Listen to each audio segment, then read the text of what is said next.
લક્ષ્ય ન્યૂઝ, એક નજર, એક લક્ષ્ય.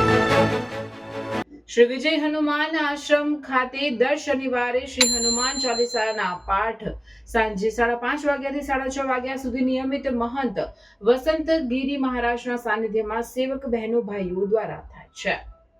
આ સાથે અહીં શ્વાન રોટી નિયમિત થાય છે અને તે દરરોજ વિવિધ વિસ્તારોમાં કનુભાઈ વકીલ જે સેવકો ભક્તો દ્વારા દાન આવે છે તેમના દાન દ્વારા બાજરીના રોટલા કૂતરાઓને ખવડાવવામાં આવે છે.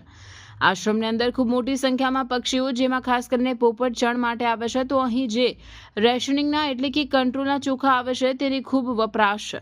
પાટણની ધર્મપ્રિય જનતાને વિનંતી કે શ્વાન રોટી માટે તેમજ પક્ષીઓ માટે ચણ વગેરે દાન આપી ધન્ય બની મનુષ્ય અવતાર સફળ બનાવવો જોઈએ. સાથે ખૂબ સુંદર અહીં શ્રી વિજય હનુમાન સંન્યાસ આશ્રમમાં હનુમાનજી મહારાજ, સીતારામચંદ્ર ભગવાન પરિવાર, રાધે કૃષ્ણ પરિવાર, બાલકૃષ્ણ, શિવજી પરિવાર, ગુરુ દત્તાત્રેય ભગવાન, કાળ ભૈરવ દાદા, વિવિધ દેવી દેવતાઓની મૂર્તિના ખૂબ સુંદર દર્શનનો પણ લાભ લેવા વિનંતી છે. અને દર શનિવારે સાંજે 5:30 થી 6:30 કલાક સુધી હનુમાન ચાલીસાના પાઠ પણ હાજર રહેવા વિનંતી છે. અહીં આશ્રમમાં ફૂલ ઝાડ ખૂબ સરસ વનરાજી છે. અહીં આવવાથી દિવ્ય શાંતિનો અનુભવ પ્રાપ્ત થાય છે.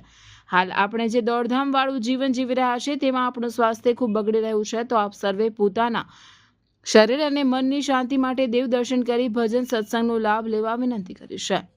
રિપોર્ટર પંકજ સાધુ, પાટણ.